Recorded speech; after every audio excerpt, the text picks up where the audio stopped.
হিমালয়ের বরফে লুকিয়ে থাকা এক রহস্যময় প্রাণী ইয়েতি, যার নাম শুনলেই মানুষের গায়ে কাঁটা দেয়। হিমালয়ের বিশাল বরফ ঢাকা পাহাড়ে যেখানে মানুষের পদচিহ্ন খুবই বিরল, সেখানেই নাকি লুকিয়ে থাকে এই বিশাল আকৃতির তুষার মানব।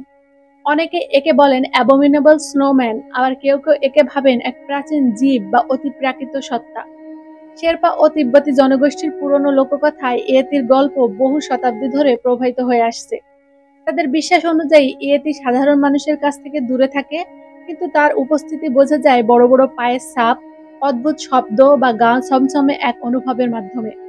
19 শতকের শেষ দিক থেকে শুরু করে আজ পর্যন্ত বহু অভিযাত্রী দাবি করেছে তারা বরফের মাঝে 15 থেকে 20 ইঞ্চি লম্বা বিশাল পদচিহ্ন দেখেছেন, যা কোনো মানুষ বা পরিচিত প্রাণীর হতে পারে না। কেউ কেউ এমনকি রহস্যময় ছায়া দেখতে পাওয়ার কথাও বলেছেন, যা মুহূর্তে গাছের আড়ালে মিলিয়ে যায়।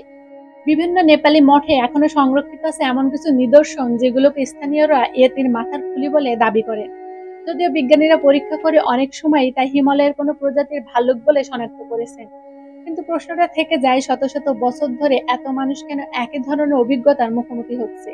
এটি কি তবে এখনো হিমালয়ের বরফে লুকিয়ে থাকা কোনো অজানা প্রজাতি, নাকি এটি শুধুই কল্পনা আর লোককাহিনীর এক রূপ? আধুনিক প্রযুক্তি আর বৈজ্ঞানিক বিশ্লেষণ আজও ইয়েতির অস্তিত্ব প্রমাণ করতে পারেনি, কিন্তু সেই ভয়, কৌতূহল আর রহস্যের অনুভূতি মানুষকে আজও টেনে নিয়ে যায় হিমালয়ের ওই অজানা পাহাড়ি পথে।